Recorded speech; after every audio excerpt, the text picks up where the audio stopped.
आज की वीडियो में हम जानेंगे जब गेहूं की बालियां निकल आती हैं तो बालियां निकलने के बाद क्या क्या करना चाहिए, कौन कौन से आवश्यक कार्य हमें करने चाहिए। जो किसान साथी अगेती गेहूं लगाए होंगे वहां पे बालियां निकलना या तो स्टार्ट हुई होंगी या कुछ दिन के बाद बालियां निकल आएंगी। तो बाली निकलने के बाद भी हमें अच्छी देख रेख करनी होती है ताकि हमें उत्पादन में कोई कमी देखने को ना मिले। इस समय भी हम बहुत सारी गलतियाँ कर देते हैं जिससे हमें पैदावार में कमी देखने को मिलती है। तो यहाँ पे हम 4-5 पॉइंट आपके लिए लेके आए हैं, मतलब 4-5 महत्वपूर्ण बातें जो आपको ध्यान देना होता है। सबसे पहले जानते हैं कि बाली निकलने के बाद हम किन खादों का इस्तेमाल कर सकते हैं। बालियाँ निकलने के बाद भी हम खादों का इस्तेमाल करते हैं ताकि हमारे दाने के अंदर गेहूं का वज़न अच्छा आए, उसकी चमक अच्छी आए और एक बेहतरीन उत्पादन हमें देखने को मिले। बाली आने के बाद भी कुछ दिक्कतें आ जाती हैं जिससे हमें उत्पादन में कमी, मतलब हमारे जो दाने होते हैं वो काफ़ी पतले कमज़ोर रह जाते हैं। तो पहली चीज़ अक्सर हम इस अवस्था में डालते हैं NPK 0050। संपूर्ण बाली निकलने के बाद दाना भरते समय इसका इस्तेमाल करना होता है।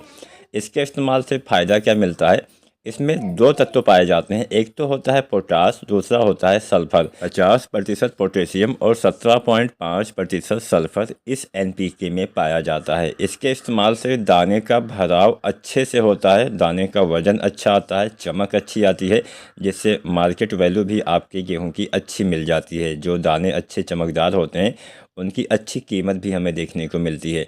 तो जैसा कि मैंने बताया दाना भरते समय इसका इस्तेमाल करना होता है। चलिए जानते हैं कैसे ये काम करता है।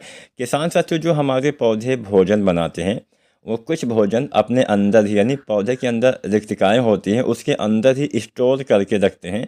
अब जब आप यह NPK डालते हैं तो जो स्टोर वाला भोजन होता है, मतलब जो भोजन पौधे के अंदर पहले से एकत्रित होता है, उस भोजन को पौधे के दाने तक, बालियों तक पहुंचाने का काम यह NPK करता है, जिससे आपके दाने के अंदर अच्छे से गेहूं का निर्माण हो पाता है। इसके साथ साथ पोटास से आपके पौधे के तने भी मजबूत होते हैं, जिससे फसलें हमारी आसानी से गिरती नहीं। अगर फसलें गिर जाती हैं तो भी नुकसान होता है। तो NPK 0050 आपको बालियाँ निकलने के बाद दाना भरते समय 1 किलो से लेकर 1.5 किलो पर एकड़ के हिसाब से आपको डालना होता है। अब इसके अलावा कुछ दूसरे NPK भी आते हैं जो अपनी फसल की कंडीशन के हिसाब से आप उसका भी इस्तेमाल कर सकते हैं। मान लीजिए आपकी बालियाँ निकल आई हैं और बालियाँ निकलने के बाद जो फ्लैग लीफ होती है, जिसको हम झंडा पत्ती बोलते हैं, जो सबसे ऊपर वाली लास्ट वाली पत्ती होती है, अगर उस पत्ती में आपको कुछ पीलापन दिखता है तो आप NPK 13045 का इस्तेमाल कर सकते हैं।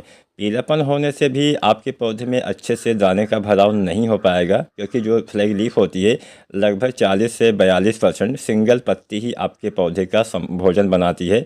बाकी की अन्य पत्तियां कुछ बाली के द्वारा भी भोजन का निर्माण होता है। तो फ्लैग लीफ में पीलापन होने से अच्छे से प्रकाश संश्लेषण नहीं होगा, जिससे पौधे भोजन नहीं बना पाएंगे। तो अगर फ्लैग लीफ में पीलापन है तो ऐसी दशा में आप यूरिया तो नहीं डाल सकते। इस अवस्था में यूरिया डालने से आपको विशेष फ़ायदा नहीं मिलेगा, नुकसान हो सकता है। इसीलिए हम NPK 13045 का इस्तेमाल करते हैं।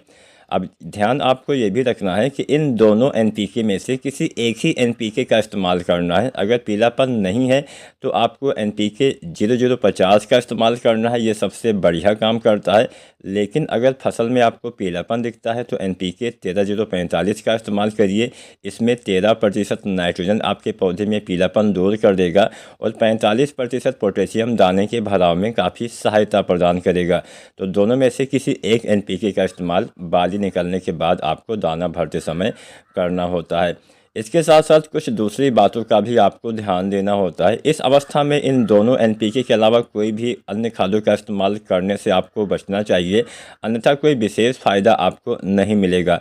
बहुत सारे किसान साथी बाली आने के बाद, यानी बालियाँ निकलने के बाद NPK 05234 वगैरह डालते हैं। तो NPK 05234 जो NPK होता है, जिसमें 52% फास्फोरस, 34% पोटेशियम पाया जाता है, यह NPK बाली निकलने से पहली वाली अवस्था के लिए बनाया गया है ताकि आपके बालियों के अंदर दाने का मतलब शुरुआत में बालियों का विकास सही से हो सके। तो अगर आप 05234 डालने वाले हैं तो बाली ना निकली हो तो उस कंडीशन में तो आप डाल सकते हैं, लेकिन बाली निकलने के बाद डालने से ऐसा नहीं कि हाँ बिल्कुल फ़ायदा नहीं मिलेगा, लेकिन हाँ हम जिस लिए इस्तेमाल करते हैं वो काम वो नहीं कर पाएगा। तो आपको कोशिश करना है कि बाली निकलने से पहले गबोड़ अवस्था जिसको हम बोलते हैं, जब बालियों का विकास तने के अंदर होना स्टार्ट होता है, उस समय हम 05234 का इस्तेमाल करें तो बेहतर रहेगा। 1 से 1.5 किलो आप डाल सकते हैं। अगर आपकी बाली नहीं निकली है, गबोड़ अवस्था में फसल है, तो 05234 का इस्तेमाल आप करिए 1 से 1.5 किलो के हिसाब से।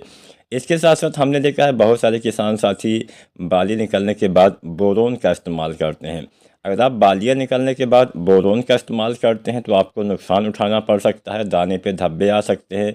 और बोरोन का काम होता है परागण में सहायता करना। अब परागण में सहायता करना ऐसा नहीं कि हाँ जब परागण हो रहा होता है उस समय आप डालेंगे तो वो काम करेगा, कुछ समय पहले ही आपको डालना होता है। यानी बाली निकलने से पहले ही हमें बोरोन का इस्तेमाल करना होता है। बोरोन से पराग नली का निर्माण अच्छे से होता है, मेल फीमेल फ्लावर्स अच्छे से आते हैं, जिससे आपके दाने के अंदर गेहूँ बन पाता है।